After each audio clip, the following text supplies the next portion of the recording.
El acta, sí, déjalo pasar, nomás los invitados.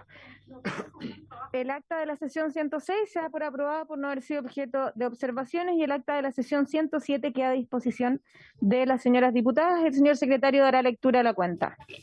Señora Presidenta, hemos recibido solamente una comunicación de la señora Alejandra Olea en que informa que la AFP Plan Vital accedió a pagar en forma parcial lo adeudado y solicita mayor fiscalización a las AFP, pues considera grave la indefensión a la que están sometidas las personas, mujeres mayores en situación de pobreza, y asimismo que se le entreguen más herramientas a los beneficiarios de pensiones de alimentos para acceder a una justicia oportuna. Ella tenía un tema que había expuesto en la sesión anterior sobre un pago de pensión alimenticia a través de la pensión de su expareja y envía algunos antecedentes que hay que ver, pero parece que ahí está operando el pago de la pensión.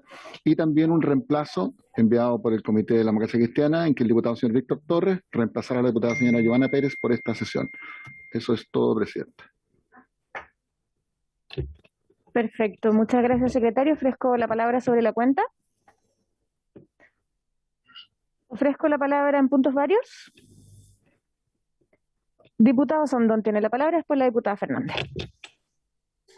Gracias, Presidenta. Quería saber cómo va nuestra idea de invitar a la Fiscalía, no me acuerdo si al Ministerio de la Mujer, era sobre estos casos específicos para ver cómo se está abordando el tema de la violencia intrafamiliar. Sé que la diputada Fernández también ya pasó el caso específico y yo también, y no sé si alguien más. ¿Cómo va eso?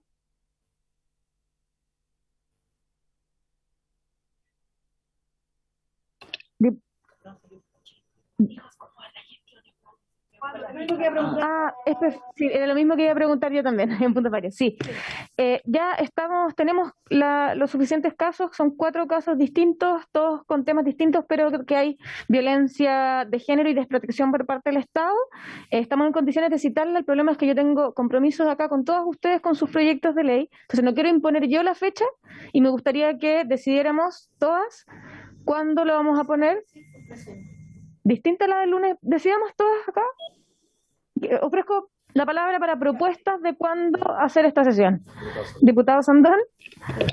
Presidenta, en el caso personal mío, no voy a imponer ninguna fecha, pero yo tengo una urgencia vital, digamos. Aquí esta chiquilla, caso que traigo yo, ya fue violada, ya se le quemó la casa, lo único que es que la maten. Entonces, esa es mi urgencia. Diputada Fernández. Sí, yo un poco, gracias Presidenta, lo mismo me gustaría buscar, yo sé que estamos viendo proyectos bien importantes y tal vez por una sesión que no debatamos uno, porque los casos están siendo muy graves. Si a mí me sigue llegando y voy a mandar un audio de el caso que yo quiero que se invite y que de hecho no es ni siquiera en mi región, es de la Quinta, es de acá y a mí me da miedo que pase algo el día de mañana. Es que no tengo calendario, pero mi pregunta es, yo sé que tenemos en aborto despenalización, tenemos agenda los miércoles, no sé si un miércoles que dediquemos esto, yo no sé si está la diputada dada la urgencia, yo sé que nosotros hemos acordado un calendario, pero yo creo que nadie se va a poner en avanzar en casos tan urgentes que afectan a estas mujeres y que podrían el día de mañana afectar a otras. Entonces, yo propondría un miércoles, que usted lo viera también con las organizaciones, pero un miércoles que podamos abordar este tema porque de verdad se requiere urgencia. Por favor, Presidente. Gracias, diputada. ¿Tenemos unanimidad para hacerla el próximo miércoles? 3 de mayo. Miércoles 5 de mayo. Miércoles 5 de mayo. ¿Alguien se opone? No. Perfecto. Entonces, ¿hay acuerdo? Hacemos la sesión el miércoles 5 de mayo. ¿Ofrezco la palabra en puntos varios? Presidente. Diputada Yomans. Presidenta, también respecto a los temas que se habían acordado en la comisión, respecto a esa sesión en que se iba a escuchar a la presidenta de la Comisión de Mujer, saber si cómo les ha ido en esa gestión o más o menos para cuándo se estaría fijando. Eso, Presidenta. Perfecto. Enviamos ya a la senadora Isabel Allende la solicitud. ¿Podemos enviarla y pedirle a ella? No, pues pedirle a ella que nos diga cuándo ella podría tener disponibilidad a tener esta reunión para que nosotros podamos ver dentro de su disponibilidad cuándo poder sesionar. ¿Les parece? De acuerdo. Perfecto. Ofrezco. Sobre la cuenta. Ya es que estamos en puntos varios. Le había pedido la palabra antes al secretario. ¿Sobre la cuenta? Sí, La cuenta presidente. era sobre el tema de la AFP. No, presidenta, es sobre un proyecto que viene del Senado, que probablemente No, nos va no, a pasar. no está en la cuenta. No, le prometo que no está en la cuenta. Lo único que había en la cuenta era una comunicación sobre una mujer que tenía un problema con suspensión. Ok, Punto presidenta. válido. Ya, es que es una moción sobre alimentos que viene del Senado y que debió haber llegado la semana pasada. No ha llegado. Vamos a revisar, en todo caso estamos mirando si es que se nos hubiera pasado. Sí, pasaba uno que el 21 de abril dimos cuenta de él. Ya, entonces ofrezco la palabra en puntos varios. Diputado Sandón, ¿está bien? ¿No? Ya. Entonces voy a dar inicio a la orden del día. Voy a dar inicio entonces a la orden del día. El día de hoy tiene por objeto analizar los siguientes proyectos de ley iniciados en moción en primer trámite constitucional que han sido refundidos. Son todos proyectos que modifican el Código del Trabajo para asegurar el cumplimiento del principio de igualdad de remuneraciones entre hombres y mujeres. Son tres proyectos que se han refundido: el boletín número 14.139-34, el boletín 10.576-13 y el boletín 12.719-13. Para estos efectos, para dar inicio a la discusión en general, tenemos tres invitados el día de hoy. Invitamos al ministro del Trabajo y Previsión Social. En su representación viene el subsecretario del Trabajo, don Fernando Arap. Luego vamos a escuchar a ONU Mujeres y por último vamos a escuchar a la vicepresidenta de la Mujer de la Central Unitaria de Trabajadores. Le voy a dar en primer lugar la palabra al subsecretario de Trabajo, a don Fernando Arap. Muchas gracias, subsecretario, por acompañarnos. Muchas gracias, presidenta. Bueno, muy buenas tardes. Saludarla a usted, saludar a las diputadas, miembros de la Comisión de Mujer, ¿cierto?, que hoy día nos acompañan, a las invitadas también que están presentes, ONU Mujeres y de la Central Unitaria de Trabajadores. Presidenta, la verdad que, bueno, nosotros conversamos por interno hace algunos minutos atrás, no teníamos el conocimiento de que hoy día estábamos invitados a exponer, ¿cierto?, en particular del proyecto, sin perjuicio de eso, presidenta, y obviamente para no rechazar esta invitación, y dar nuestra opinión acerca del mismo. Nosotros creemos que el tema de la brecha de género es un tema muy relevante en nuestro país. Hoy día tenemos una brecha de género importante sobre la cual tenemos que hacernos cargo. Por lo tanto, parto por agradecer la invitación, por felicitar también a las parlamentarias que a través de 3 mociones distintas han presentado iniciativas para hacerse cargo de esta problemática. Entendemos, presidenta, que estas mociones se van a refundir y que se está trabajando en un nuevo texto que va a hacerse cargo no solo de refundir estas 3 mociones, sino que de algunas mejoras al respecto. Y en consecuencia, presidenta, nos gustaría poder tener la oportunidad de dar una opinión en particular respecto a las 3 mociones una vez que estas se refundan sobre una materia que creemos que es relevante.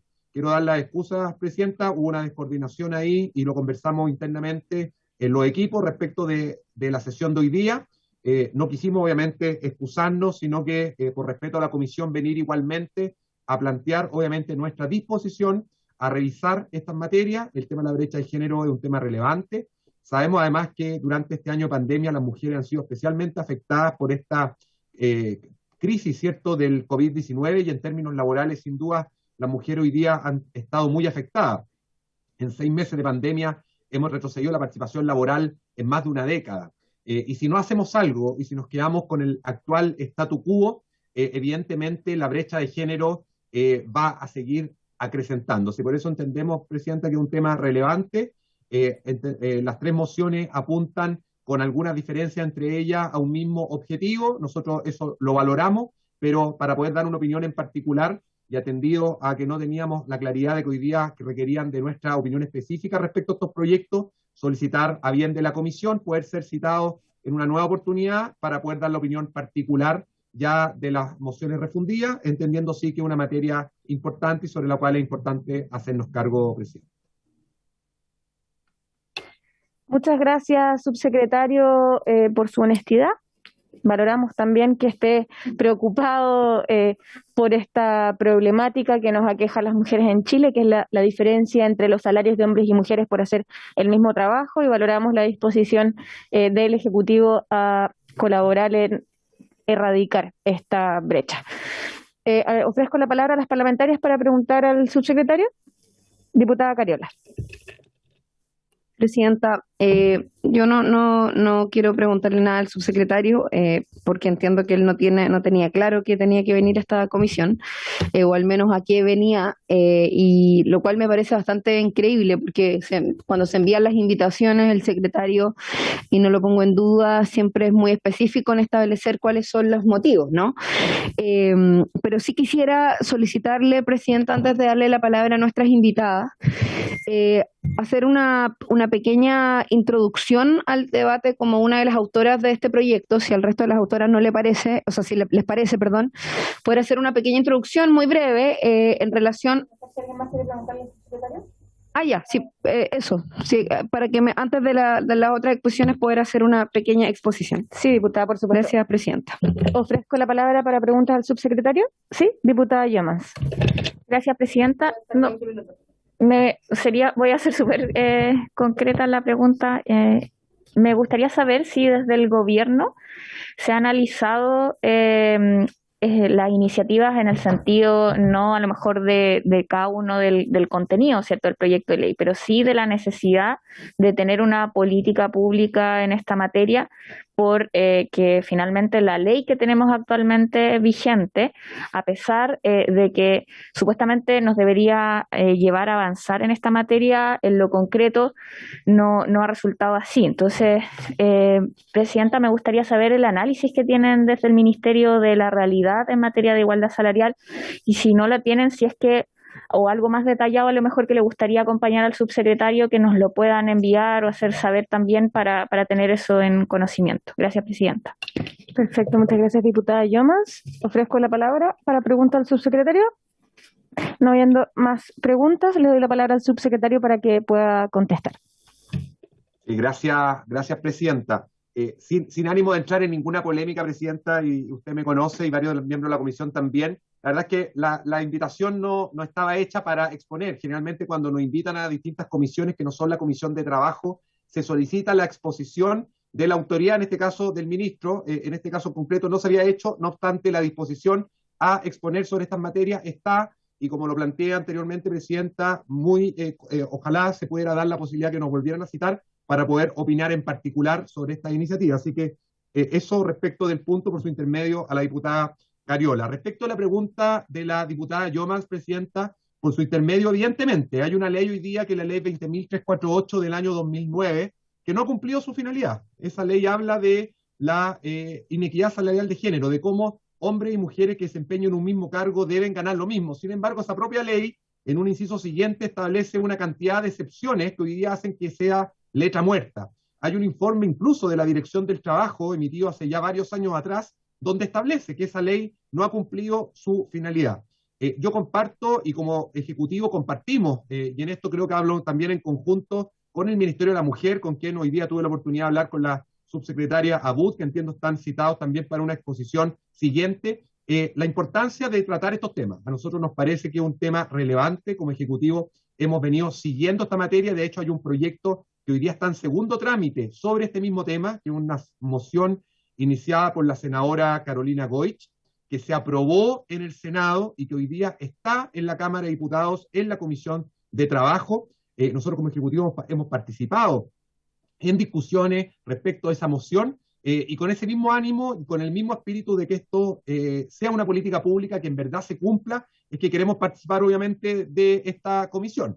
Entendemos la relevancia del tema, sabemos que la brecha de género hoy día es real y que si no avanzamos en una legislación que lo mejore, sin duda esto va a seguir siendo una problemática. Y por eso, Presidenta, toda la disposición a poder obviamente dar una opinión en particular de estas tres iniciativas que entiendo, de acuerdo a lo que conversé con usted previo a esta sesión, se van a refundir y entiendo que se van a hacer algunas mejoras en pos de tener una legislación más acorde a los tiempos actuales. Gracias, subsecretario. Diputada Fernández me había pedido la palabra. No, muchas gracias, presidente. Una sola acotación y con todo respeto a su secretario, quienes hemos presidido comisión sabemos que nunca se invita a exponer. Cuando uno invita es por un proyecto que se va a ver y obviamente se da por hecho que le vamos a preguntar por el proyecto. Yo entiendo que a veces se nos puede pasar las citaciones o otras cosas, pero nunca se invita claramente a exponer, uno invita por un proyecto. Entonces, porque todo siempre ha sido así. Entonces, le digo eso porque lo más probable es que nunca venga una invitación a exponer. Va a venir una invitación a ver un proyecto que se está viendo y siempre le va a preguntar al subsecretario y a cualquier autoridad. Yo lo digo porque en general va a ser así la citación, para que no haya confusión a futuro. Siempre no dice exposición, dice invitación y es en base a los proyectos que se van a ver ese día. Es decir, si no, ¿cuál es la razón en realidad? Gracias.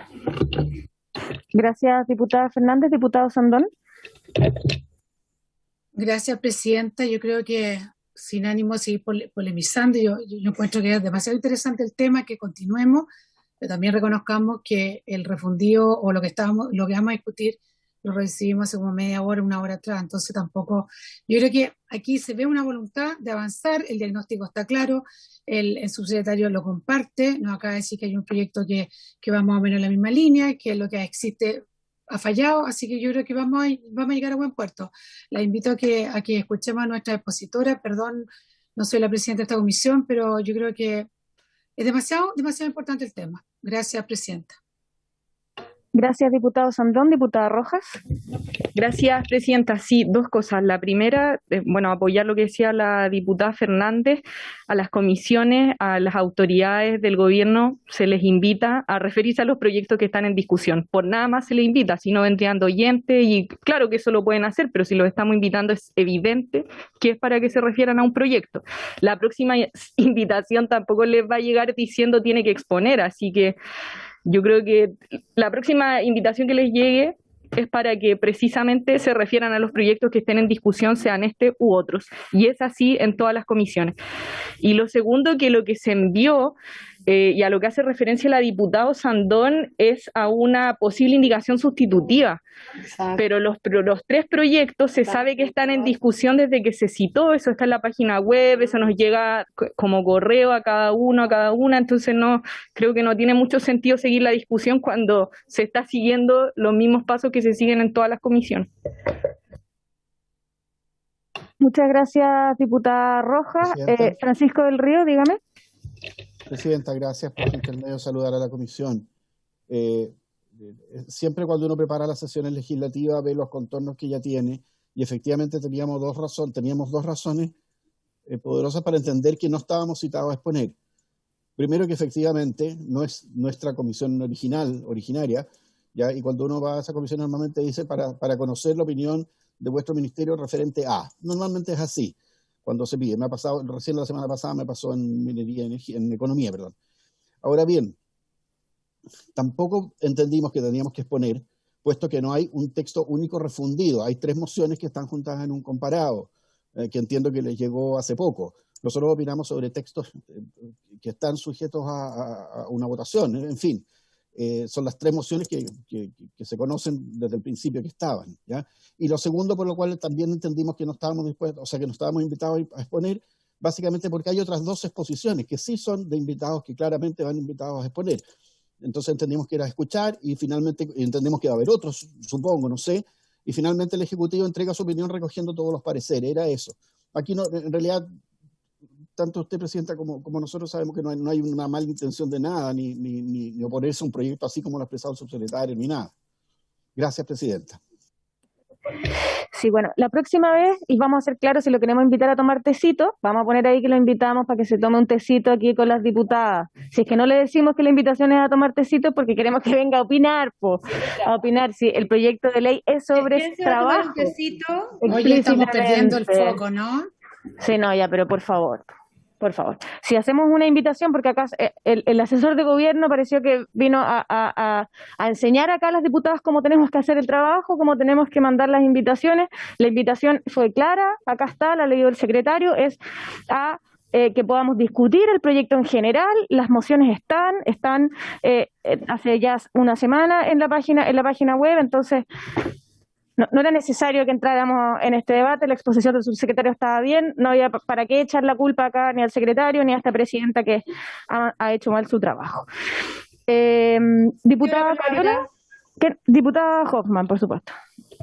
Sí, presidenta, es que estaba también en otra reunión, pero no sé, no entendí lo del tecito. Yo entiendo que el gobierno siempre puede estar invitado no solamente a exponer sobre un proyecto.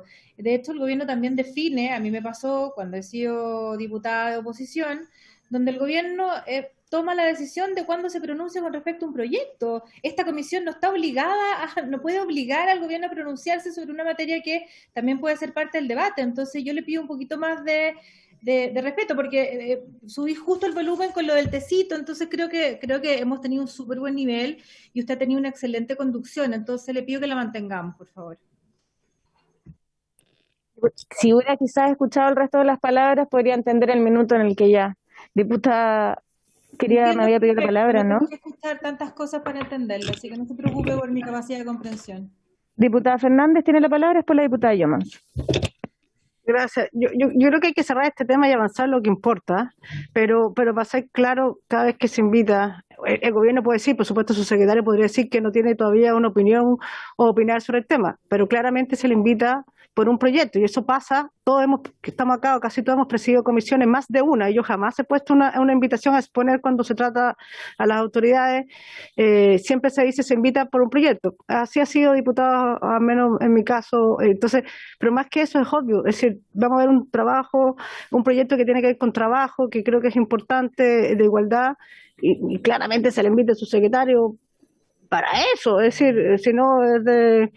Pero yo entiendo, si puede ocurrir a más, que se traspapeló, puede haber ocurrido que no se entendió, pero en general siempre las invitaciones son así. Yo he presidido en los últimos tiempos 4 comisiones en lo que va este periodo y ninguna dice exposición específicamente. Ya. Sigamos entonces. Le doy la palabra a la diputada Cariola para que pueda exponer sobre el proyecto. Diputada Cariola, tiene la palabra. El secretario también pidió la palabra, por si acaso no lo vio. Disculpa, subsecretario tiene la palabra mientras arreglamos. Presidenta, no, solo para terminar el punto, yo creo que la disposición, y yo recalco lo que decía la diputada Sandón, la disposición nuestra está en esta materia. Si evidentemente nos presentamos en esta comisión precisamente fue para dar esas explicaciones de que no sabíamos que hoy día teníamos que exponer, porque de lo contrario hubiera sido, presidente, usted lo sabe, y lo conversamos previo a la sesión, mucho más fácil habernos excusado y habernos ahorrado, obviamente, toda esta discusión, ¿cierto? Y haber pedido que nos citaran en una nueva oportunidad. Si estamos presentes, presidenta, con ese respeto, precisamente, es para dialogar con la comisión y para hacer presente que está la disposición a avanzar en estas materias que creemos que son muy importantes. Yo comencé mis palabras celebrando a las diputadas que presentaron las mociones. También señalamos que sabemos que estas mociones se van a refundir, de acuerdo a lo que usted misma me planteó, previo a esta sesión, se están planteando mejorar estas mociones y tenemos la disposición a eso. Así que yo, presidenta, me quedo con eso, me quedo con lo positivo, más allá de las discusiones que se pueden haber dado en la comisión, porque este tema es tan relevante que han obviamente en malas interpretaciones, la verdad es que no nos beneficia y entendemos, evidentemente, a futuro, que cuando esta comisión nos cite es para conocer la opinión del Ejecutivo y así lo tendremos presente también, presidenta. Así que muchas gracias por la posibilidad y esperamos, obviamente, ser citados en una próxima oportunidad para pronunciarnos en particular respecto a los proyectos. Perfecto, muchas gracias, subsecretario. ¿No hay más palabras entonces? No. Diputada Cariola tiene la palabra.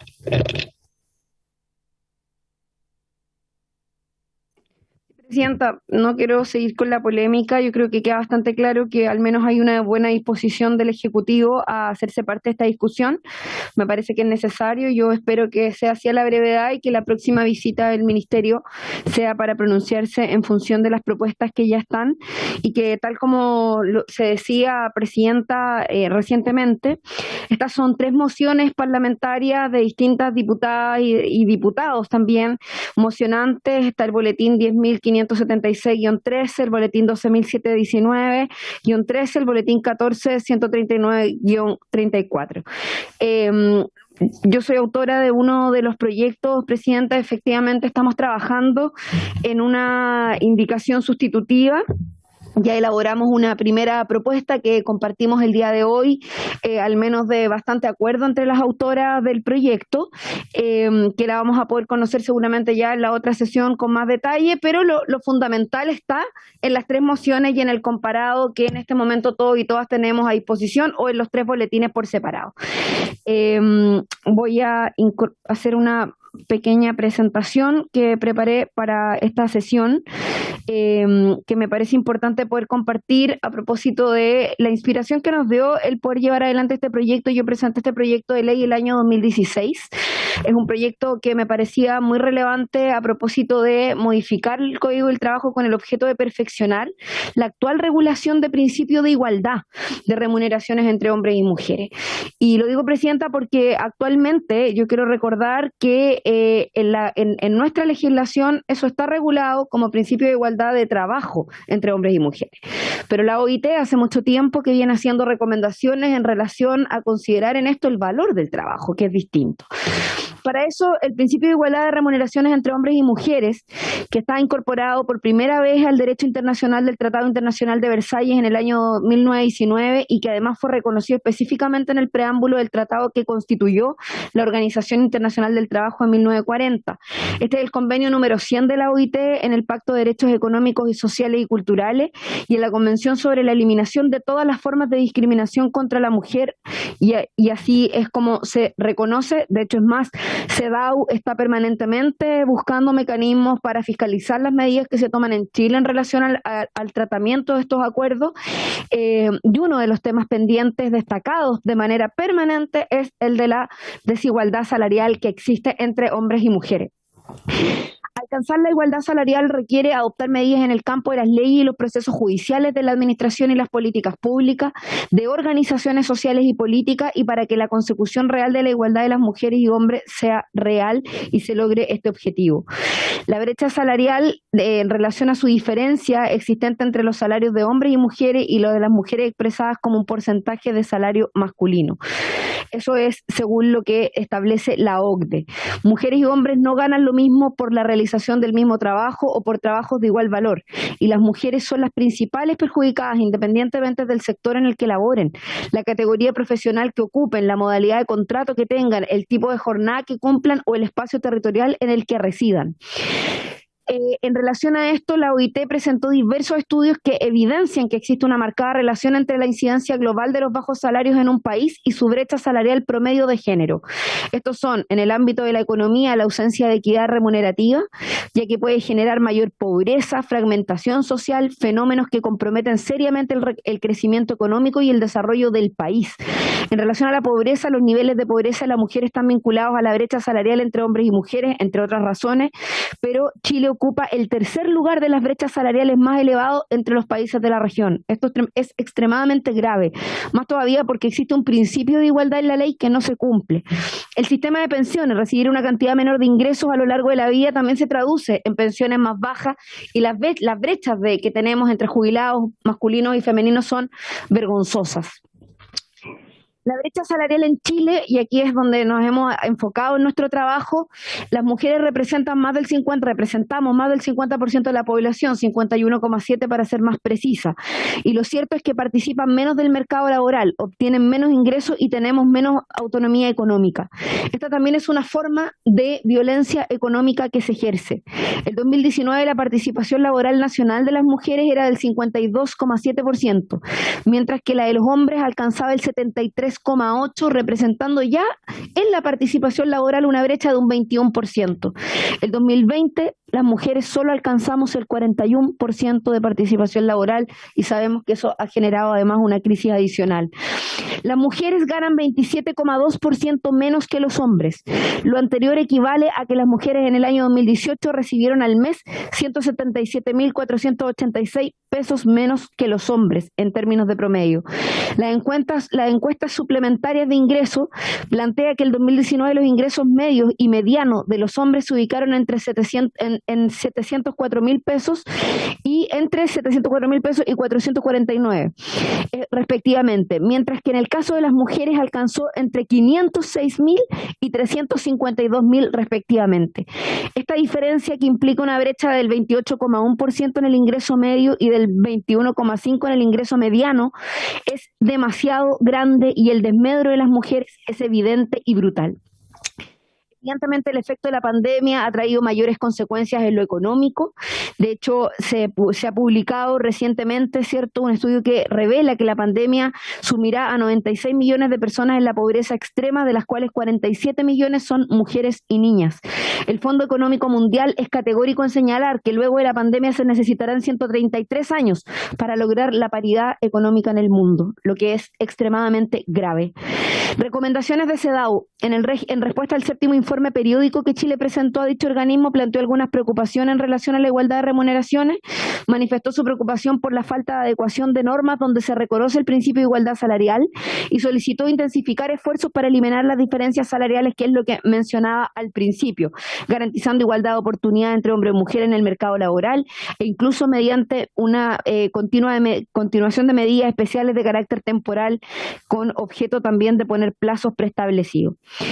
Presidenta, voy a pasar rápidamente, creo que hay varios datos más que están incorporados en mi presentación, pero me parece relevante el poder establecer qué es lo que plantea nuestro proyecto. Y quiero decir en esto que para poder avanzar en este proyecto de ley, nosotros lo que hicimos fundamentalmente fue introducir objetivos para determinar el valor del trabajo. Y aquí pongo un punto fundamental de lo que propone la OIT. De hecho, ONU Mujeres y OIT estuvieron trabajando, quizás aquí ya está María Inés Salamanca, nos va a poder contar más detalles de eso, en mecanismos para poder hacer esta determinación, estableciendo criterios para ello. Para determinar que un trabajo se le atribuye un mismo valor que otro, se deberá tomar en cuenta la existencia de similares requerimientos, como la naturaleza de los servicios, los requisitos de formación exigidos para su ejercicio, las condiciones laborales, la responsabilidad que se ejerce o cualquier otro que permita establecer objetivamente la analogía de la valoración del trabajo realizado, no importando que los servicios a comparar se presten para un empleador distinto.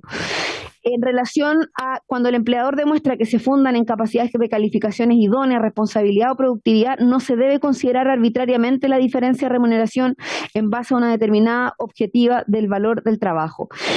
Verificada la discriminación salarial, no solo dará lugar a la multa correspondiente, sino que además en el acto de la conciliación o la sentencia definitiva, el juez adoptará todas las medidas que sean necesarias para corregir estas arbitrariedades.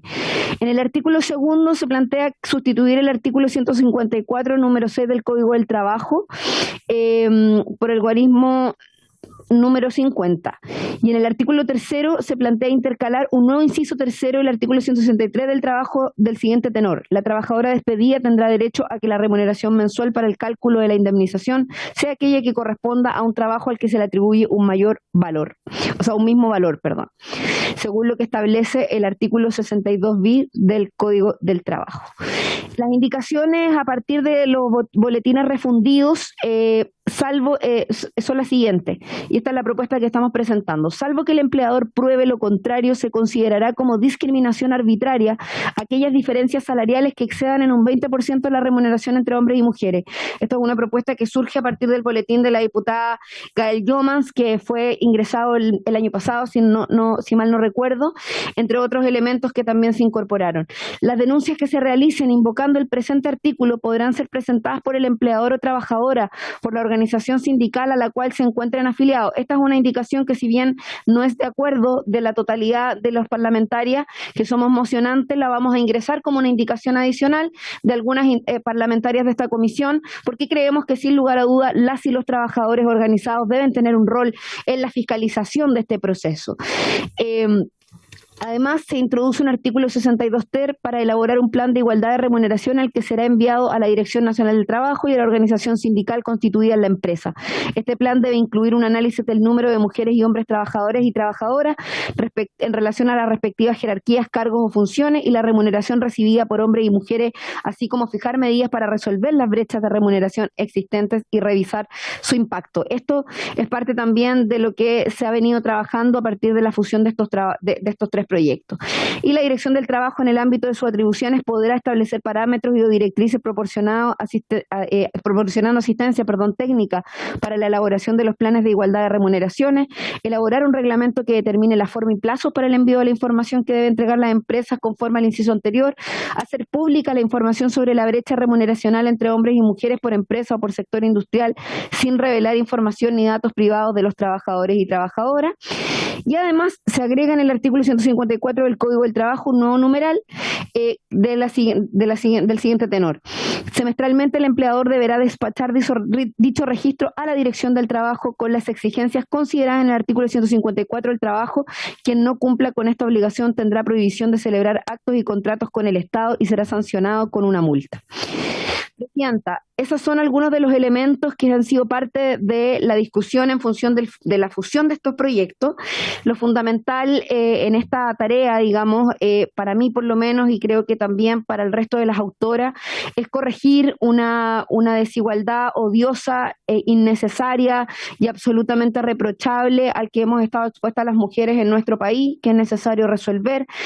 Claramente hay posibilidades de mejorar, probablemente vamos a tener algunas diferencias en torno al rol de algunas instituciones, particularmente el de los sindicatos, en esta discusión. Sin embargo, lo más importante y lo que nos une en el objetivo central es terminar con esta brecha de desigualdad y, por supuesto, asumir las recomendaciones internacionales para que esto sea posible. Eso, Presidenta, muchas gracias. Muchas gracias, diputada Cariola. Le voy a ofrecer ahora la palabra a la primera de nuestras invitadas. Gracias. Le doy la palabra entonces a la representante de ONU Mujeres Chile, a la señora María Inés Salamanca. Tiene la palabra. Ahora sí, ¿me escuchan? Sí, la escuchamos. Muchas gracias. Bueno, primero agradecer la invitación para discutir. Yo creo que estas tres mociones que me parecen, y nos parece desde ONU Mujeres, fundamental de poder avanzar y en eso saludar a todas las diputadas que están hoy día también impulsando esta agenda, y especialmente agradecer también la presentación de la diputada Carol Cariola, porque fue una presentación bastante completa y además con una información que para nosotros es importante, el seguimiento también de recomendaciones internacionales respecto a avanzar por una igualdad salarial. Nosotros teníamos acá una presentación y voy a tratar de hacerla bien breve para utilizar el máximo, de la mejor manera, el tiempo disponible. Ya se dieron cuenta algunos datos y algunos ya problemas que en el empoderamiento económico de las mujeres que se han ido profundizando. Sin duda, además en el contexto de la pandemia, ya sabemos que existe un retroceso de una década en participación laboral de las mujeres, y a esto sumemos que después, cuando se puedan levantar los datos después de esta crisis, posiblemente nos encontremos con una brecha salarial incluso más amplia, porque seguramente nos vamos a encontrar con que las mujeres van a estar sin duda en empleos o no estar en empleo, o estando en empleos muy precarios, o incluso aumentar la participación de las mujeres en la informalidad. Esto sin duda va a tener un impacto en la brecha salarial de género, y es por eso muy importante y relevante poder avanzar a que esta ley no sea una letra muerta en este sentido. Y yo creo que además de avanzar en estas tres mociones, creemos importante poder avanzar que sean leyes que cuenten con un presupuesto adecuado para poder avanzar de la mejor manera. Nosotros hoy día vemos que a nivel mundial vemos una brecha salarial de un 23%. Hoy día la pensión de las mujeres es un 66% menor a la de los hombres por el mismo tipo de trabajo. Hoy día vemos datos de retrocesos, yo diría, de participación laboral femenina en toda la región. Ya Chile tenía una data de participación laboral femenina que era preocupante, y hoy día también la vemos con mucha preocupación. Vemos también que el aumento también de las horas que las mujeres están destinando a las cargas de cuidado, al trabajo doméstico no remunerado, ha ido avanzando. Y estas brechas, incluso si pensamos abrir la brecha salarial, vemos también, si consideramos los factores de edad, raza, etnia, estado migratorio, sin duda nos vamos a encontrar con datos mucho más preocupantes. No quiero destinar mucho tiempo a los datos de respuestas del COVID, pero sí creo que hay que impedir también estos retrocesos de participación y que las mujeres también puedan participar de la igual manera que los hombres en la participación en el mercado laboral. Hoy día aquí hay algunos datos que vemos de participación laboral. En el caso de Chile, hay una jubilación femenina que es un 67% menor que los hombres por el mismo tipo de trabajo. Y hemos insistido en distintos espacios hoy día que existe un impacto diferenciado del COVID en las mujeres.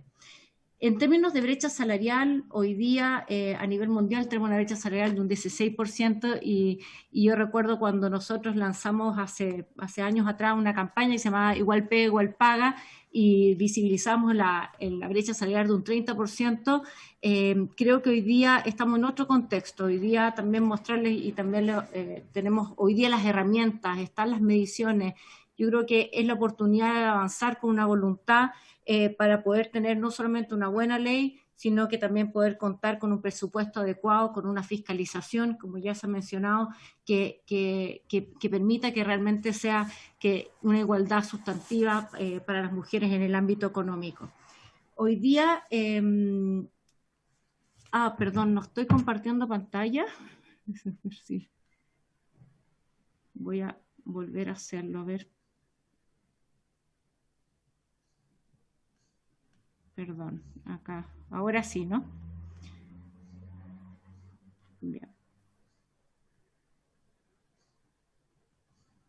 Ahora sí. Se había salido la presentación. Bueno, hoy día vemos que en Chile las mujeres ganan un promedio de un 27% menos. Estos son datos previos a la pandemia. Una mayor brecha de ingreso en personas de 30 a 54 años y especialmente entre aquellas también. Mientras mayor nivel de educación vemos también que la brecha aún así se amplía. Pero sí tenemos que hacer un análisis también respecto del tipo de participación laboral y tomar en cuenta la diversidad de mujeres como había mencionado. Hoy día ya se mencionó también en la presentación de la diputada Carol Cariola, hoy día por qué es necesario combatir la brecha salarial no solamente por un tema de derechos, sino que hay un tema de productividad en los países.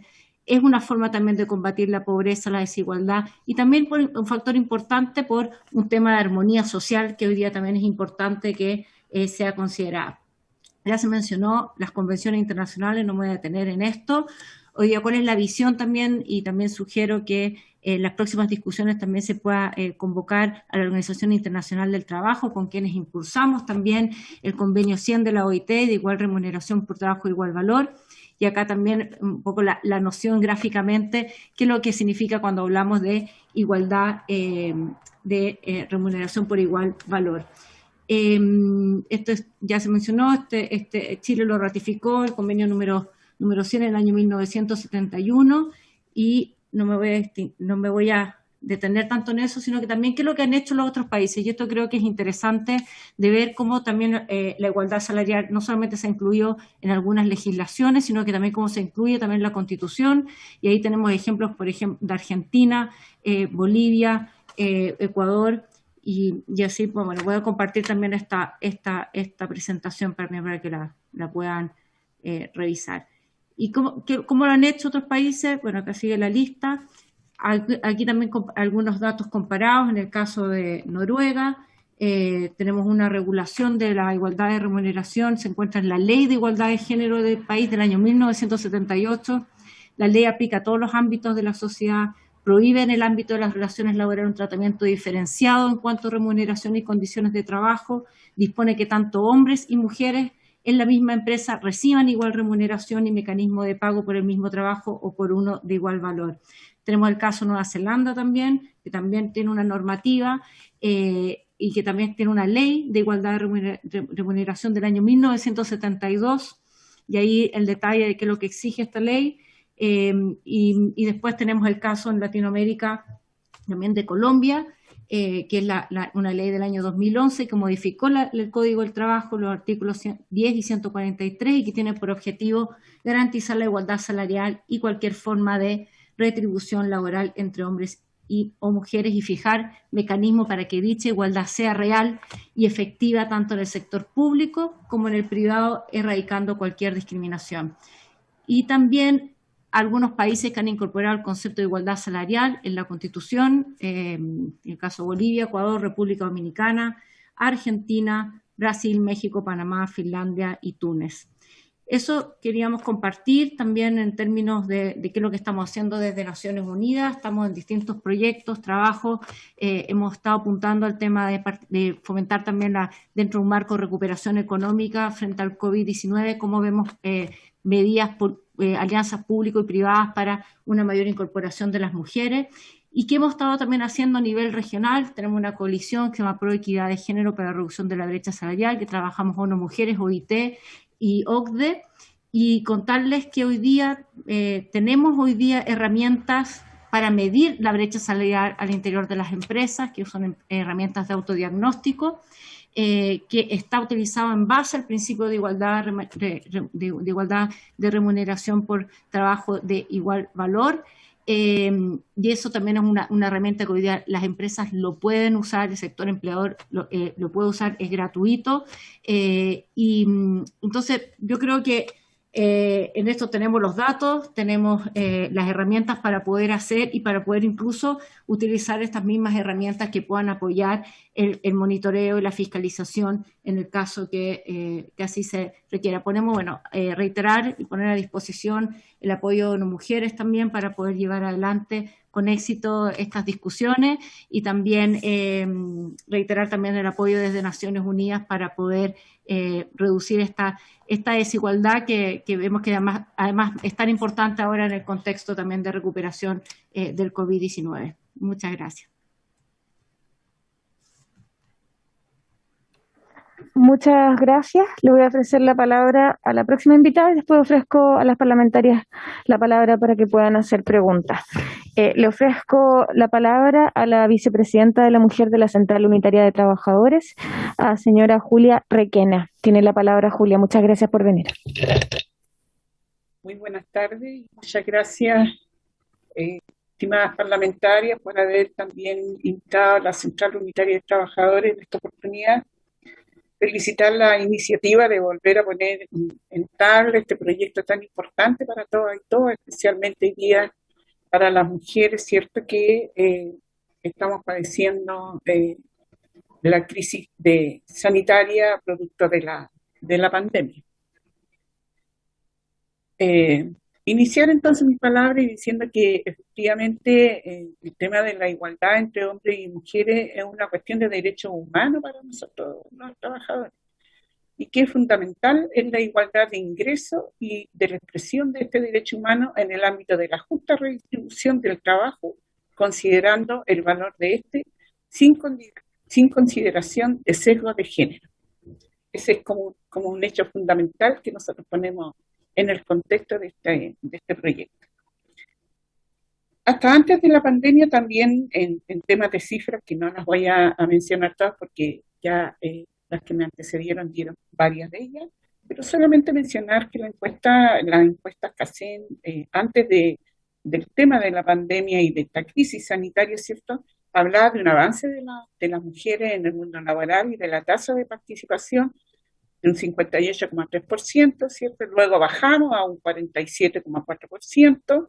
Bueno, y hoy día, producto de la pandemia, esta situación se ha agudizado. Seguramente que las cifras que van a salir de los siguientes estudios van a ser unas cifras bastante que nos van a dar una buena alerta con la situación laboral que ocurre hoy día en Chile.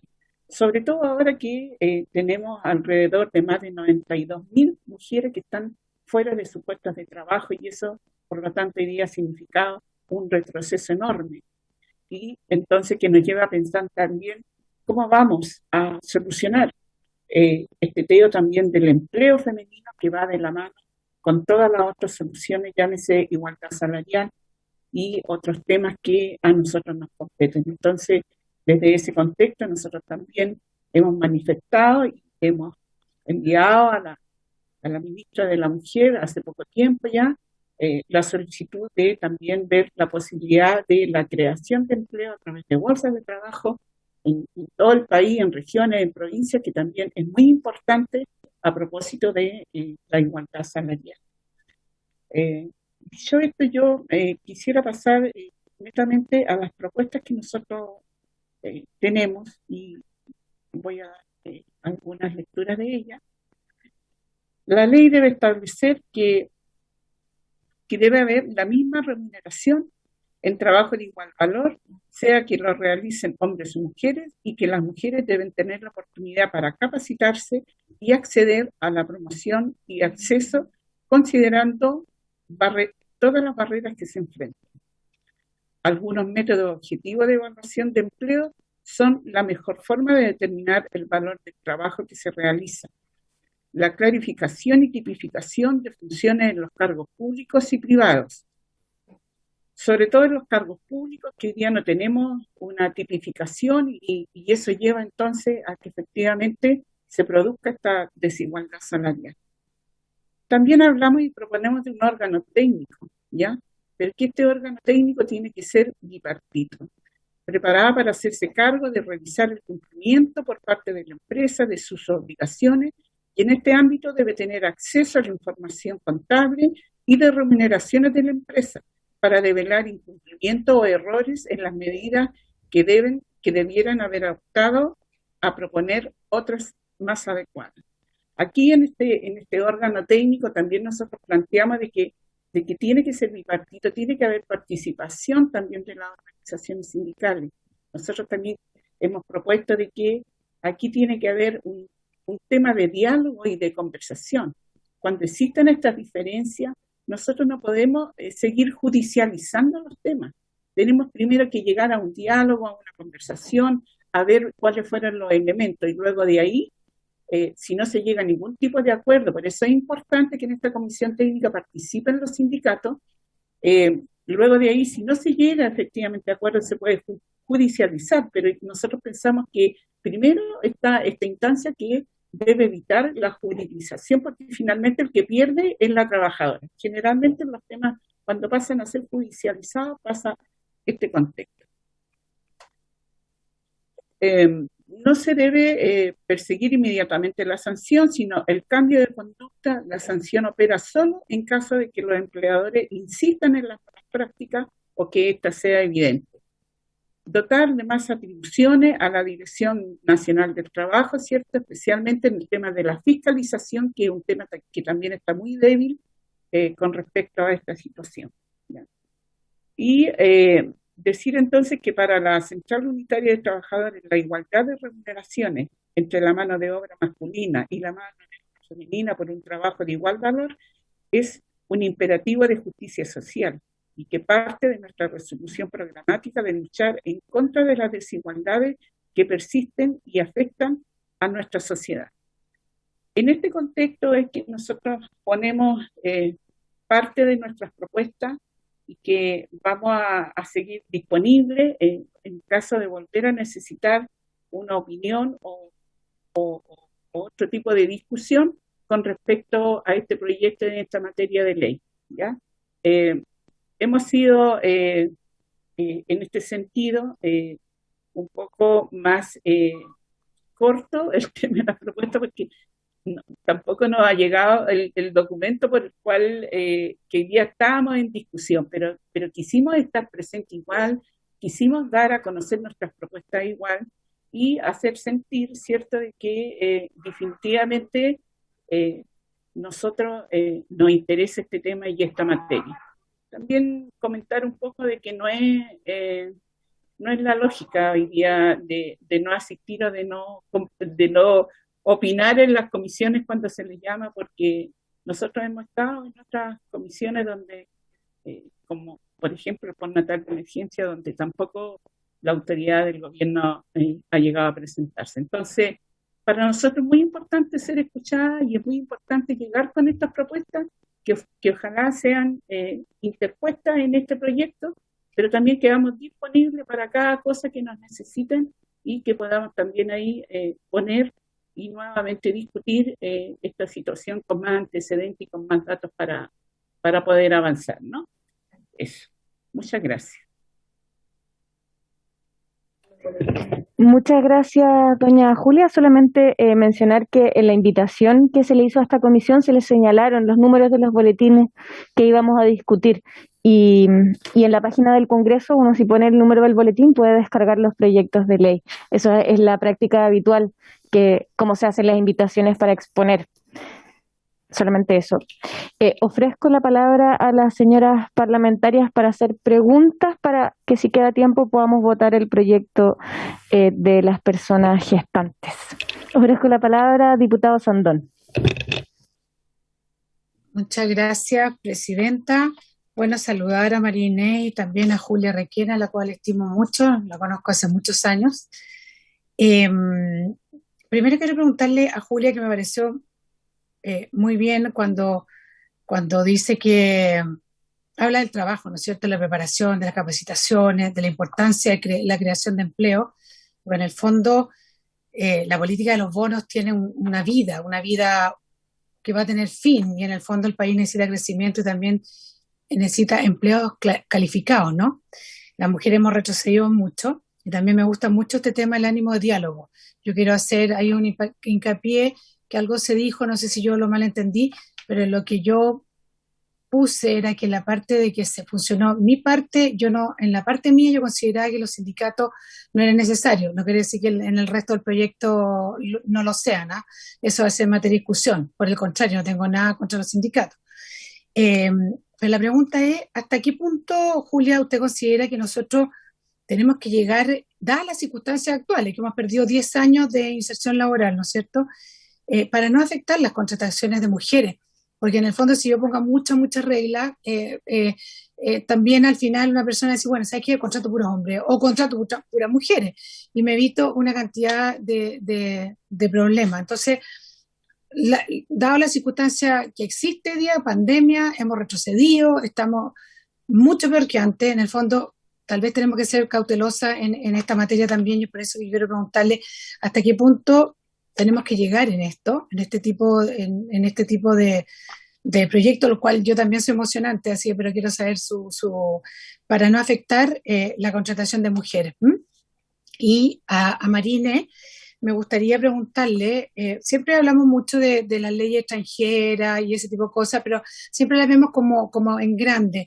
Si ella nos podría decir si cuando los otros países hablan sobre la igualdad salarial, hay unos que están del año 78, creo que fue nombrado ahí, hay ítems dentro de esas leyes, o sea, variables, ¿no es cierto?, que justifiquen tal vez una diferencia entre un hombre y una mujer, en el sentido de que cuando uno pide a igual trabajo, igual paga, pero de repente pueden haber variables como la experiencia, la cantidad de años que la persona lleva trabajando en la empresa. Eso está normado, porque uno podría decir, bueno, pero una persona lleva 20 años en una empresa versus una mujer que viene entrando, o viceversa. ¿Esas variables son recogidas por esa experiencia internacional? Gracias, presidenta. Muchas gracias, diputado Sandón. Diputada Cariola, luego diputada Yomans, luego diputada Cariola, y después le doy la palabra a Francisca del Río.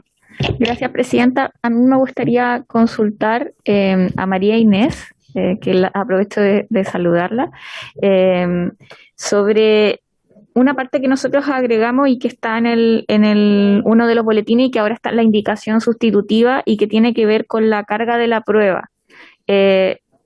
En el sentido de que nosotros estamos proponiendo en estas mociones que no sea en el fondo la carga de probar que no existe discriminación arbitraria, en este caso de las mujeres trabajadoras, sino que el empleador tenga un rol en ello.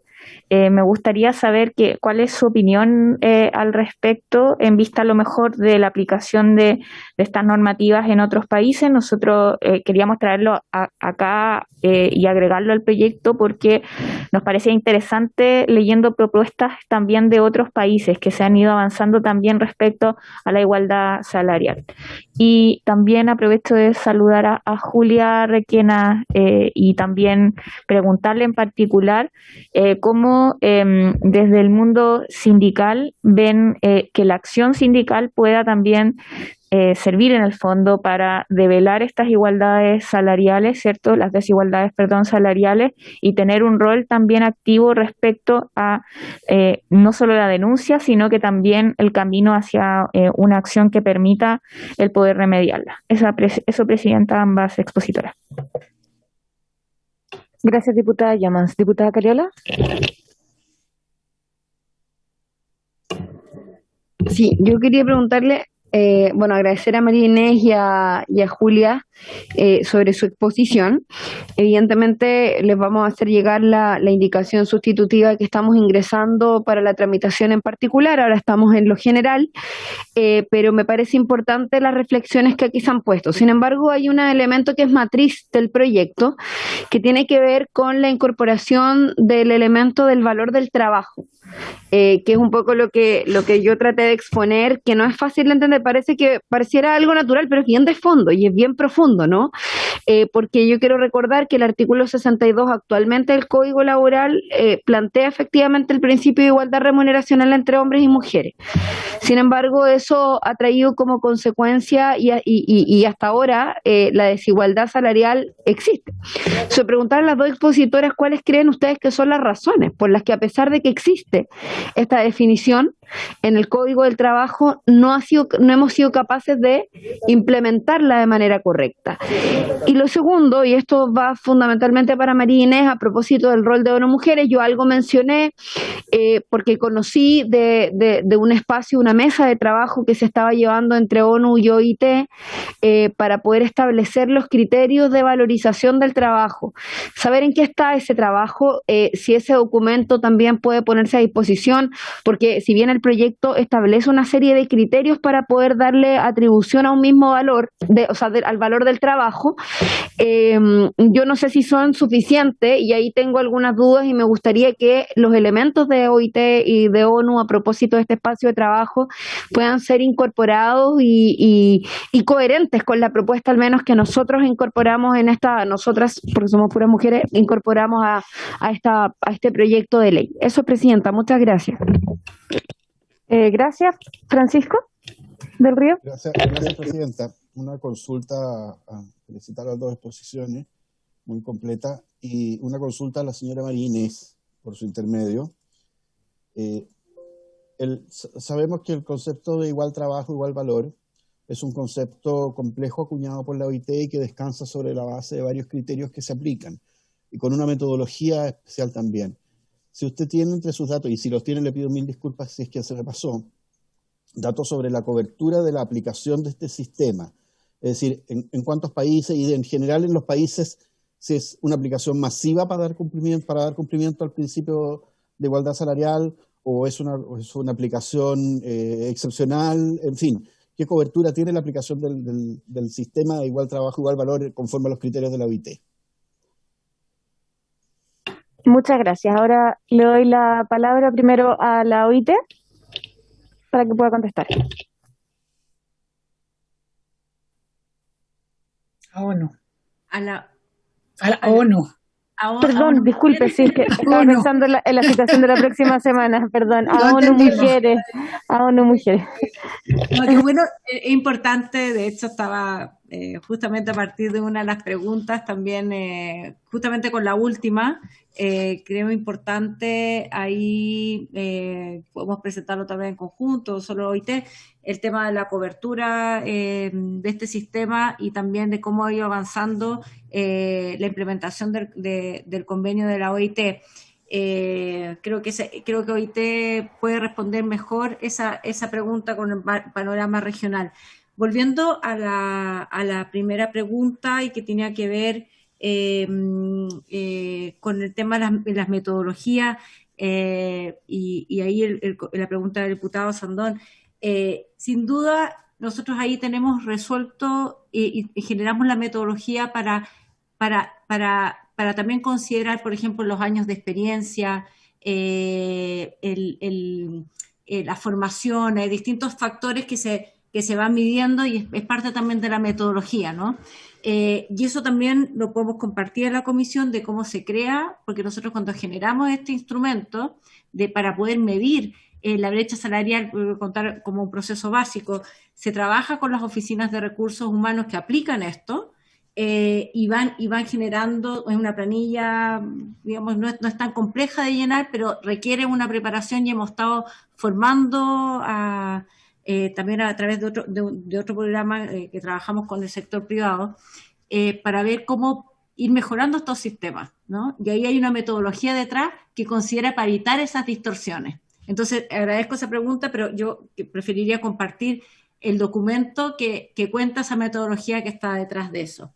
Y yo creo que tanto la pregunta sobre el tema de la carga de la prueba y de ver también el tema de la implementación de la ley, yo creo que tiene que ver mucho con por qué hoy día esa ley no se hace efectiva, ¿no? Porque se supone que la empresa hace una investigación y obviamente que las mujeres van a pensar, bueno, si yo pido que hagan esa investigación, me van a poner o voy a tener miedo a represalia o incluso a temor a poder perder mi puesto de trabajo y que al mismo tiempo resulte que prefieren contratar a un hombre en vez de una mujer, ¿no?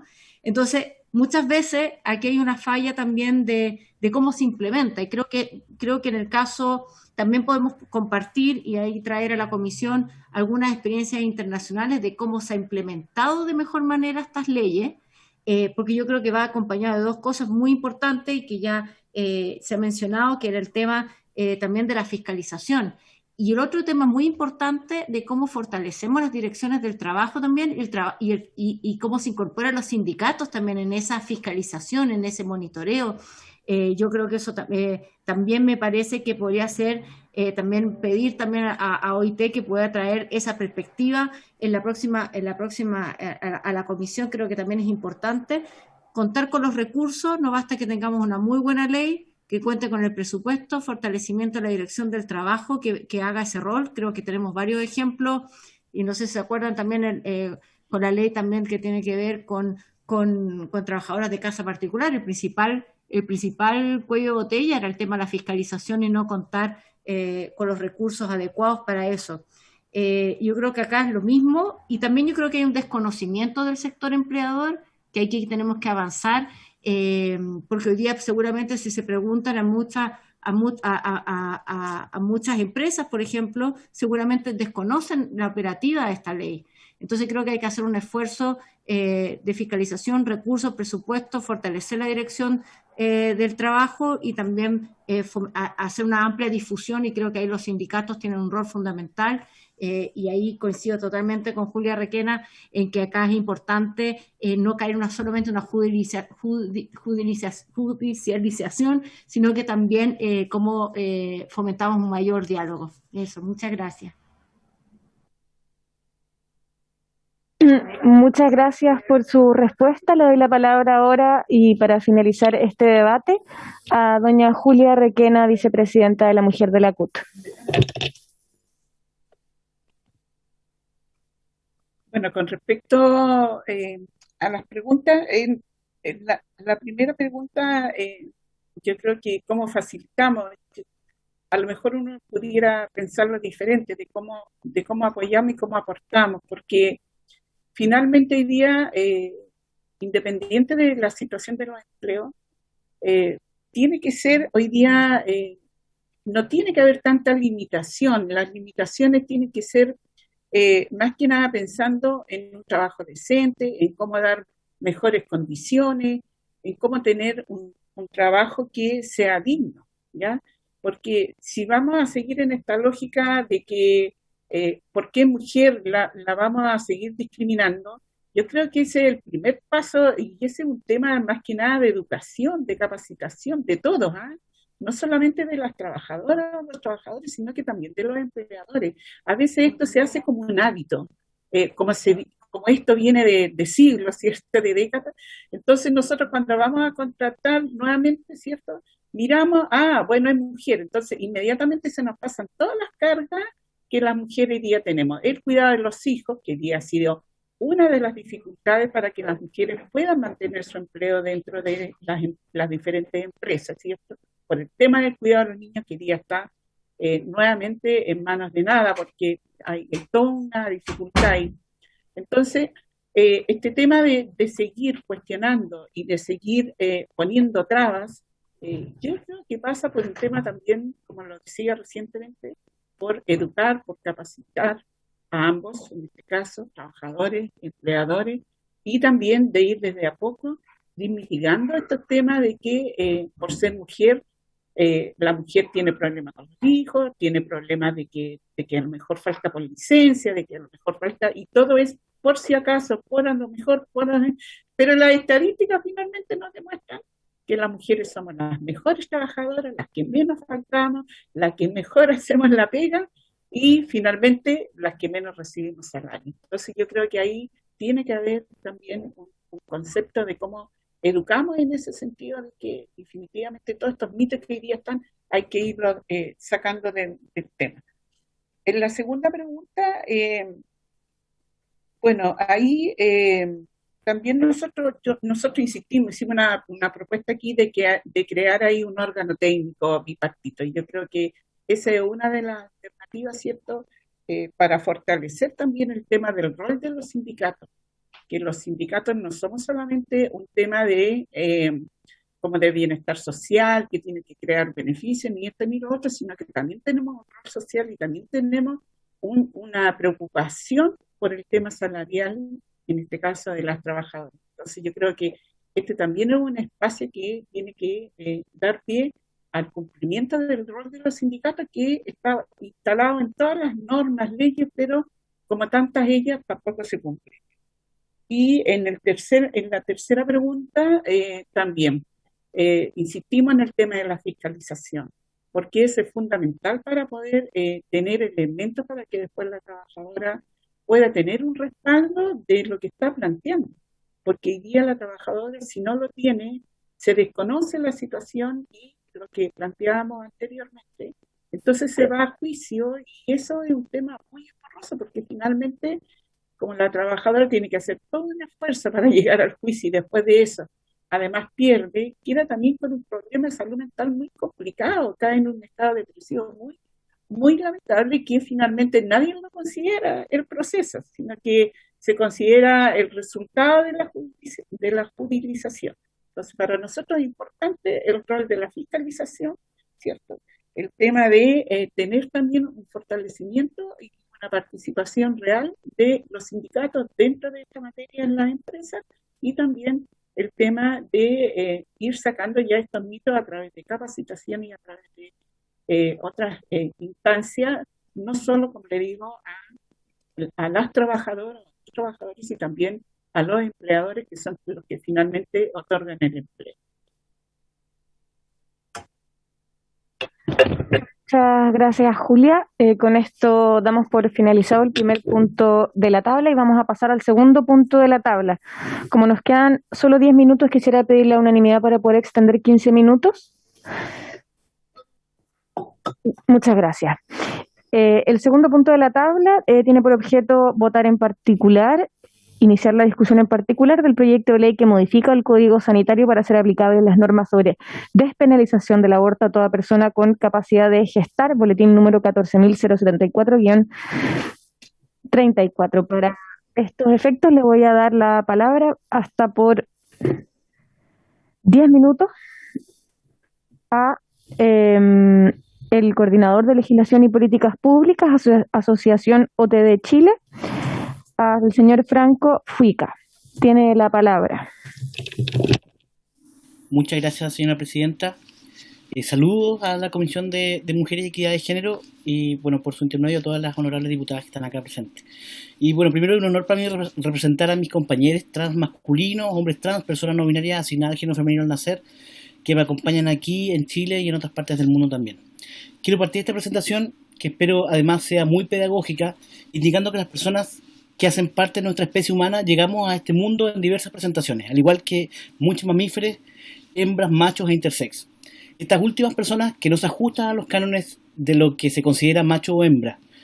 Para los efectos de esta presentación diré además que estos cuerpos se dividen en cuerpos fecundantes, en el caso de los machos, y cuerpos gestantes, en el caso de las hembras de la especie. En el caso particular de las personas intersex, tienen una amplia diversidad de cuerpos y capacidades reproductivas, y algunas de ellas tienen la capacidad de gestar y otras de fecundar. Luego de tener esto claro, podemos entender que histórica y culturalmente hemos creado formas de comportamiento para nuestras diferencias corporales, derivadas de gestar o fecundar, a las que le llamamos género.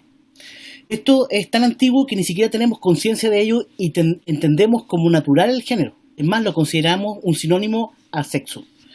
Por otra parte, a la vinculación entre características sexuales y género le denominamos el sistema binario de sexo-género.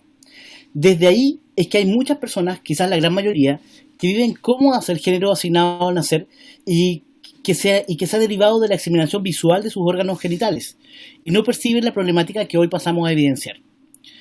Hoy existe un grupo de nuestra especie, cada día más creciente, que cuestiona y no se siente conforme con la asignación de género impuesta por el sistema binario. Y muestra de ello es que este Congreso Nacional, en el año 2018, despachó el proyecto de ley que reconoce y da protección al derecho a la identidad de género y que hoy es la ley 21.120.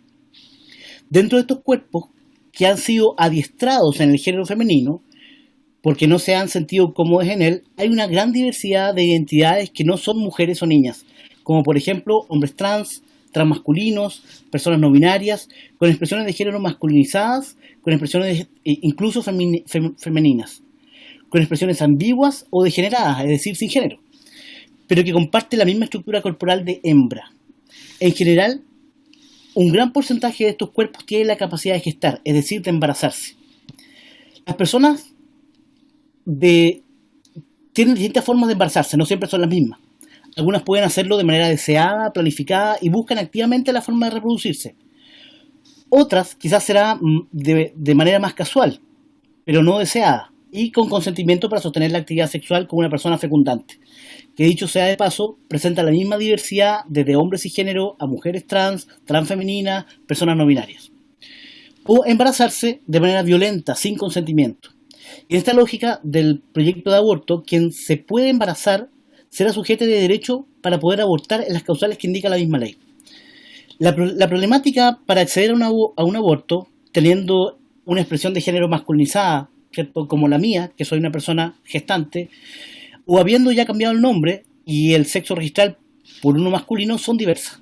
Primero, las personas que están en tratamiento hormonal con testosterona tienden dentro del primer año de uso a no tener más menstruaciones, por lo que si alguien está embarazado, puede que lo sepa solo porque su vientre está creciendo, a diferencia de la mayoría de las mujeres cisgénero que se les corta la menstruación en ese periodo y esta es la primera alerta, ¿cierto?, de que están embarazadas.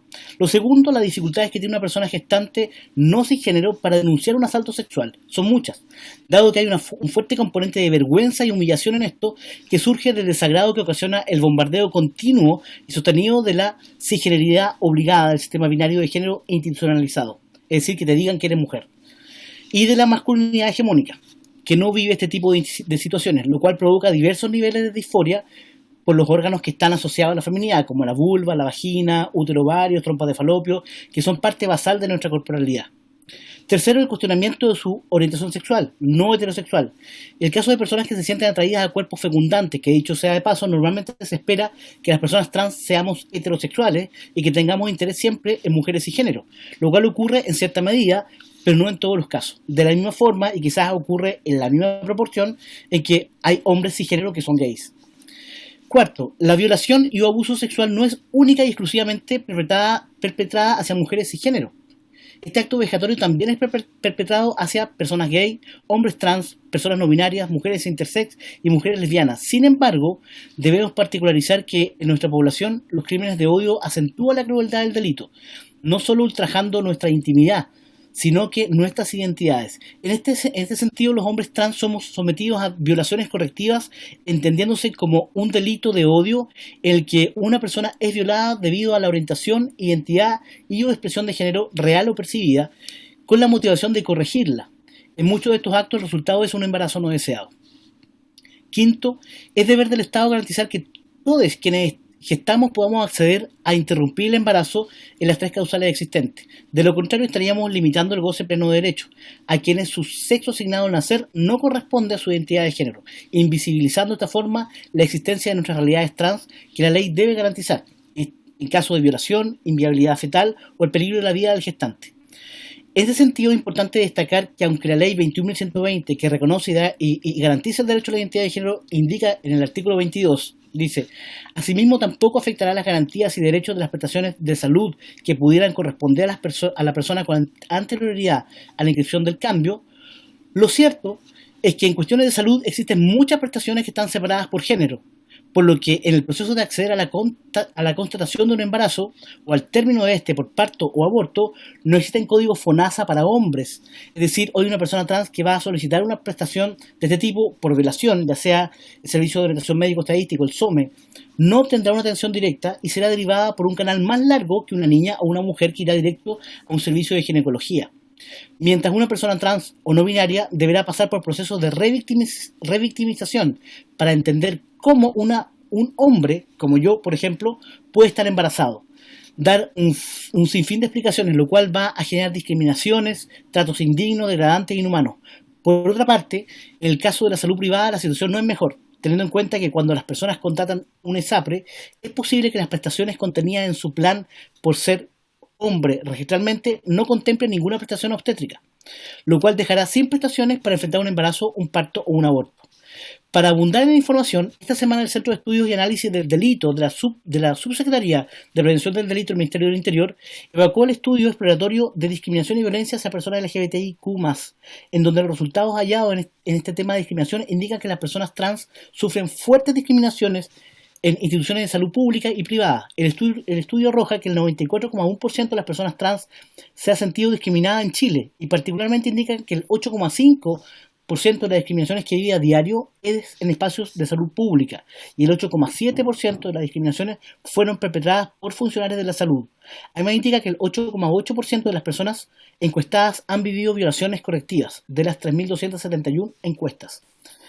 Todas estas violencias innecesarias se pueden comenzar a corregir mediante la aprobación de este proyecto y aunque la misma ley de identidad de género establezca un principio en contra de la discriminación y haga un fuerte hincapié en ello, y sumado a que desde el año 2012 tenemos en nuestro ordenamiento jurídico la ley contra la discriminación existirá. Por lo que es necesario modificar la 20.609, protocolizar, capacitar e incorporar recursos económicos para todas las personas que entregan un servicio público, en particular en salud, para atender a personas trans en situación de aborto, como también, por qué no decirlo, en sus necesidades para acceder a la salud transicional. Es por esto que es de tanta importancia incorporar a personas que no son mujeres o niñas como personas con capacidad de gestar la ley IVE. Quedo disponible, señora presidenta, a crear temas o responder algunas preguntas. Muchas gracias. Ahora le voy a dar la palabra a la organización Comunidad y Justicia, a la abogada del área legislativa, a doña Rosario Corbalán.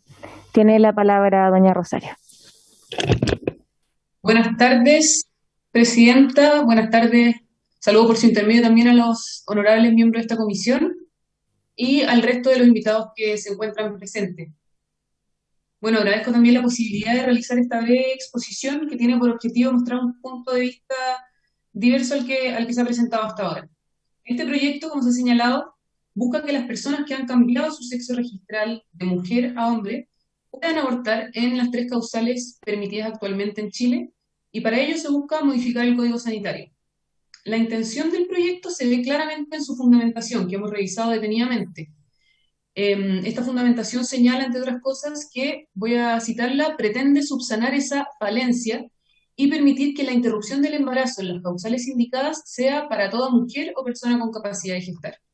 Nuestra postura es que este proyecto de ley es innecesario porque esa falencia no existe, como vamos a demostrar.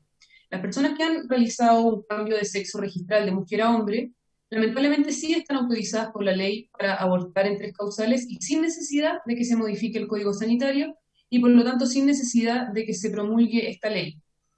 Digo lamentablemente porque la ONG a la que represento se opone al aborto en cualquier causal y independiente de quién lo realice, pero no es ese el punto que venimos a exponer hoy, sino simplemente lo digo para transparentar nuestra postura. Bueno, y voy a explicar entonces por qué este proyecto se funda en una necesidad inexistente. El proyecto parte del diagnóstico de que las personas trans no podrían abortar hoy en Chile porque el Código Sanitario, al regular el aborto en 3 causales, solo dice mujer o niña. Pero en realidad esas palabras, mujer y niña, dentro de esas palabras sí se encuentran comprendidas aquellas personas que han hecho un cambio registral de mujer a hombre.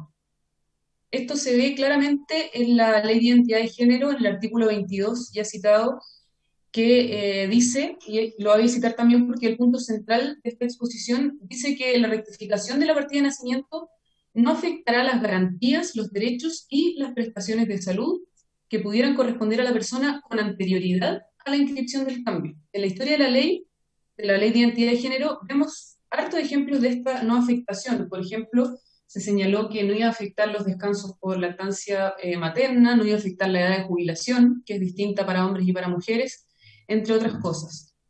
O sea, quien realiza un cambio de sexo registral sigue teniendo acceso a las mismas prestaciones de salud que tenía antes del cambio, y como el aborto, lamentablemente, es una prestación de salud en este país, las personas trans sí pueden abortar en 3 causales y no hay necesidad de que se modifique la ley. La fundamentación del proyecto señala también que las personas trans deben tener las mismas condiciones que tiene actualmente la mujer para interrumpir el embarazo, y señala también que si se tratase de una persona con capacidad de gestar que no se reconoce como mujer, podría darse una situación de discriminación arbitraria en caso de considerarle autora del delito de aborto. Nuevamente, eso no es así. Las personas que no se reconocen a sí mismas como mujeres y que han cambiado su partida de nacimiento pueden acceder a un aborto en 3 causales. Para ir terminando entonces, los proyectos de ley deben responder a necesidades reales y buscar solucionar problemas. En este caso, ese problema que se señala repetidamente en la fundamentación, ese problema no existe y por lo tanto el proyecto de ley es innecesario. Esto se hace evidente si miramos de forma coordinada la fundamentación del proyecto, la ley 21.030 que despenaliza el aborto en 3 causales, el Código Penal, el Código Sanitario y la Ley de Identidad de Género. Entonces, si realmente la intención del proyecto es la que se señala en la fundamentación, que las personas trans puedan abortar en 3 causales, no habría motivo para apoyar este proyecto una vez aclarado que sí pueden abortar en 3 causales, que es lo que he intentado hacer en esta exposición.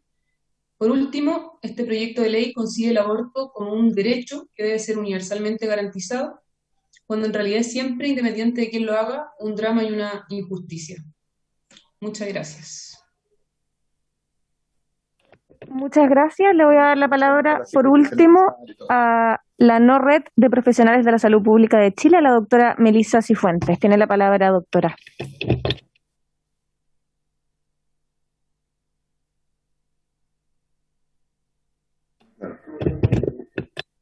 Parece que tuvo un problema técnico la doctora, así que ofrezco la palabra a las señoras parlamentarias para hacer preguntas a los expositores. Ya, entonces, secretario, empecemos la votación en particular en los 15 minutos que nos quedan. Por favor, si puede dar lectura.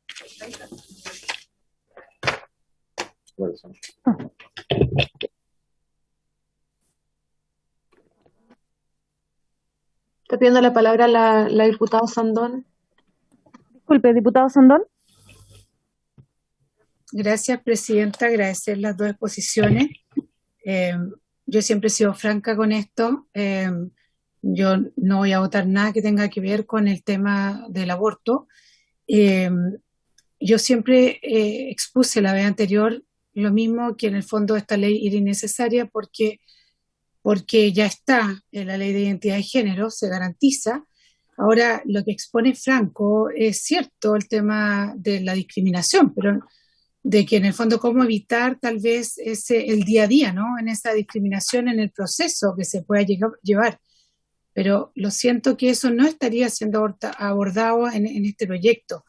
Le agradezco la exposición, la sinceridad, pero creo que son cosas como distintas. Entonces, no sé si él opina lo mismo, que el tema de la discriminación no estaría abordado acá y estamos hablando de algo que realmente se da y puede ser que el proceso mismo sea discriminatorio, pero que la ley hoy día efectivamente lo permite.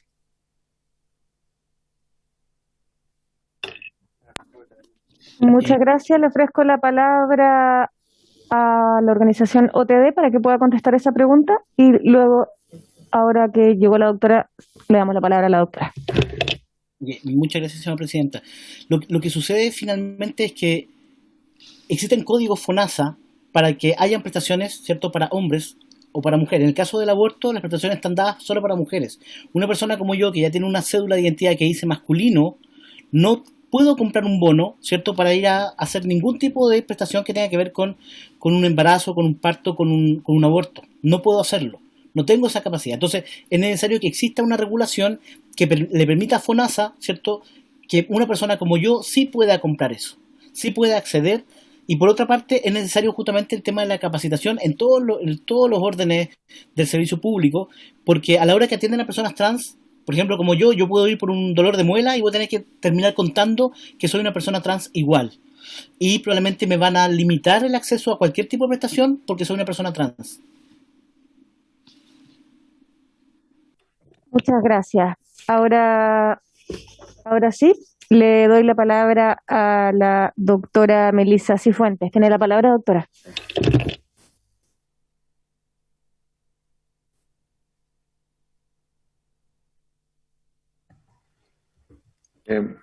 Tiene el micrófono. Ahí está. Buenas tardes, agradezco la invitación. Quisiera saber si se...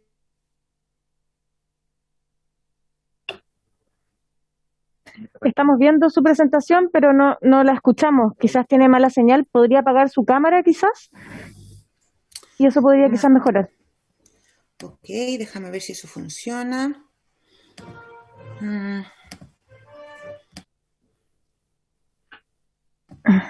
¿Siguen sin escucharme? No, sí la escuchamos. Perfecto, ok, vamos de nuevo entonces. Déjame hacer el intento de presentar esto. Ojalá funcione.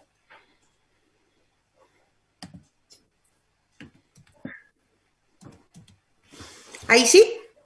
Perfecto. Súper, gracias. Me avisan si es que no se ve bien. Tenemos que hablar... Quisiera decir que no tengo ningún conflicto de interés de ningún tipo en esta presentación. También, en segundo lugar, contarles por qué me invitaron a estar acá. Yo soy médica de la UFRO, especialista en urología y en uroginecología, y acabo de terminar, gracias a CONICIT, actualmente a NIB, un fellowship en cirugía reconstructiva para personas trans en la Universidad de Nueva York. Y me desenvuelvo como cirujana del programa de identidad de género tanto del Hospital Van Buren en Valparaíso como del Sotero del Río en Puente Alto, y también en la Fundación definición y finalmente de la capacidad de gestar de personas.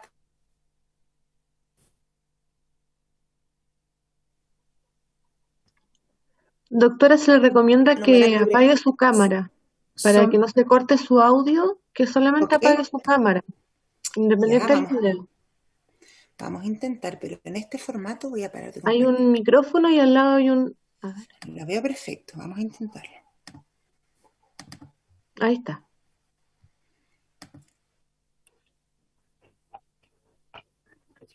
Así que a veces... ¿Ahí sí? Sí, ahí sí.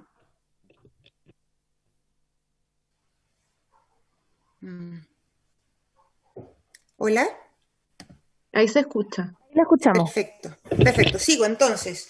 Avísenme por favor si tengo que corregir algo.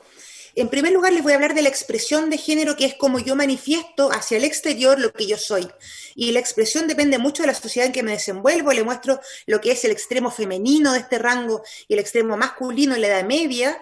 Y también quiero llamar la atención de ustedes a que la gran mayoría de nosotros no vivimos en ninguno de estos dos extremos, sino en un rango medio de masculinidad o feminidad, según yo me sienta cómoda. A diferencia de la expresión que tiene un fuerte componente social, la identidad de género es una de las características más intrínsecas o más profundas que brotan del ser humano, es cómo yo me siento. Muchas veces lo graficamos como un espejo, lo que yo veo cuando me miro al espejo. Y los extremos serían que yo veo una mujer, identidad femenina, veo un hombre, identidad masculina, o veo una identidad intermedia como identidad no binaria, genderqueer y otras. Es importante destacar que la identidad entonces no depende de la sociedad, es una característica intrínseca profunda de cada ser humano.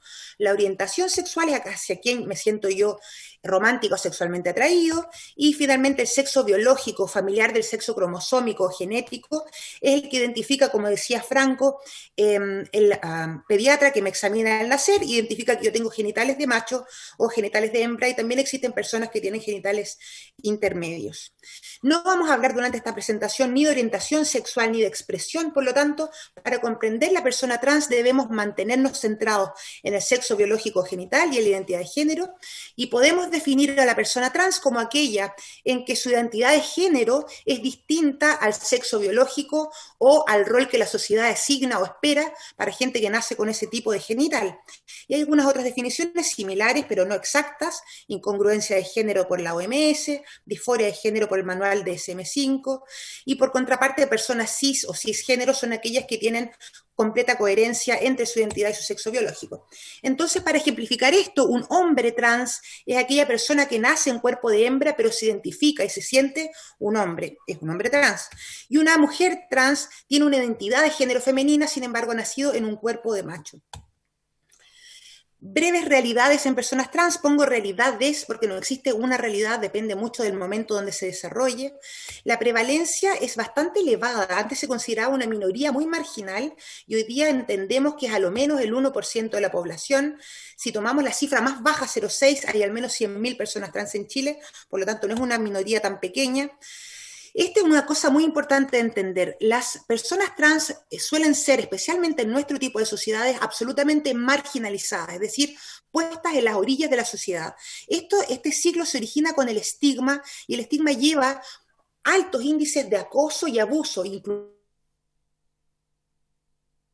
de violencia, incluyendo violación, y es por eso que estamos conversando este tema acá. Todo esto hace que las personas sean marginalizadas, que tengan falta de bienestar social y emocional, y ojo acá, cuando estas personas que tienen falta de bienestar social por la discriminación que nosotros ejercemos sobre ellas, además son excluidas del sistema de salud, como actualmente son excluidas de la ley de interrupción del aborto en 3 causales, entonces esta falta de bienestar se transforma en síntomas mucho más graves, como son la enfermedad y como es la muerte. Estamos acá porque queremos romper ese ciclo en este país. Algunas de las cifras sobre salud mental: la ideación suicida lamentablemente en las personas trans es 10 veces más alta que la población general, igual que el intento suicida, y el etiquetado despectivo y la exclusión del sistema de salud son algunos de los factores que además son reversibles, y es por eso que estamos acá. ¿Cuáles son las necesidades de salud de las personas trans? Bueno, tienen algunas prestaciones que tienen relación con su transición y algunas que no tienen relación. ¿Cuáles son las que tienen relación? Bueno, la terapia hormonal cruzada, el acompañamiento por equipos de salud mental, el acceso a cirugías de modificación corporal y otras tantas cuando son necesarias. ¿Qué características tienen estas prestaciones? Que deben ser entregadas por equipos multidisciplinarios, que deben ser profesionales formados, capacitados en temas específicos, y además deben tener una actitud transafirmativa, y que estas prestaciones deben ser ofrecidas a cada persona según su necesidad. No existe receta de cocina, ninguna persona trans debe cumplir con ningún paso, pero deben estar a disposición de las personas cuando las requieran. A diferencia de esto, las prestaciones no relacionadas a su transición, por ejemplo, la salud preventiva, la salud sexual y reproductiva, los problemas agudos de salud, por ejemplo, si una persona trans tiene apendicitis y llega a la urgencia, entonces tiene que tener acceso a ser operada una apendicectomía como cualquier otra persona. Cuando tienen patologías crónicas, cuando envejecen, también las distintas necesidades varían a lo largo de su ciclo vital. ¿Qué es lo que se requiere en este aspecto? Necesitamos en primer lugar tener oportunidad de acceso, es decir, la persona trans debe tener el derecho por ley de acceder a las prestaciones de salud que requiere. Tiene que existir las competencias culturales que está definida por el Ministerio de Salud como la capacidad de comunicarse de manera efectiva, eficaz y amable y empática con personas de diferentes tipos de diversidades. Y además, esto es muy importante, deben existir competencias profesionales, es decir, en las mallas curriculares de todas las carreras de la salud de nuestro país debiesen existir el ítem de salud trans. ¿Para qué? Para que este cirujano que está de turno en la unidad de emergencia y recibe una persona trans que tiene una apendicitis y la debe operar de apendicectomía, tenga las competencias humanas y también quirúrgicas para operar una pelvis de una persona trans. Bien, Finalmente, para terminar el tema de las características de la salud de personas trans, contarles cómo funciona la salud trans en Chile, un estudio que realizamos el último mes del año 2018. En ese momento existían 12 policlínicos de identidad de género en nuestro país, en las regiones que están marcadas con color, en las regiones en blanco, largas y dolorosas áreas de nuestro país, donde las personas FONASA que nacen trans no tienen acceso por restricción territorial a ninguna prestación transafirmativa. En celeste están los servicios de salud y se cuantifica por usuarios FONASA asignados a cada servicio. En azul vemos los servicios de salud que no tienen ninguna prestación transafirmativa y en morado los que sí tienen alguna prestación transafirmativa. Lamentablemente, como les decía, existen tremendas restricciones territoriales y una persona entonces que nace en Iquique no puede acceder al Policlínico de Identidad de Antofagasta. Esta es una cosa que sería muy sencilla de modificar y no lo hemos logrado, muchos años de discusión con el Ministerio.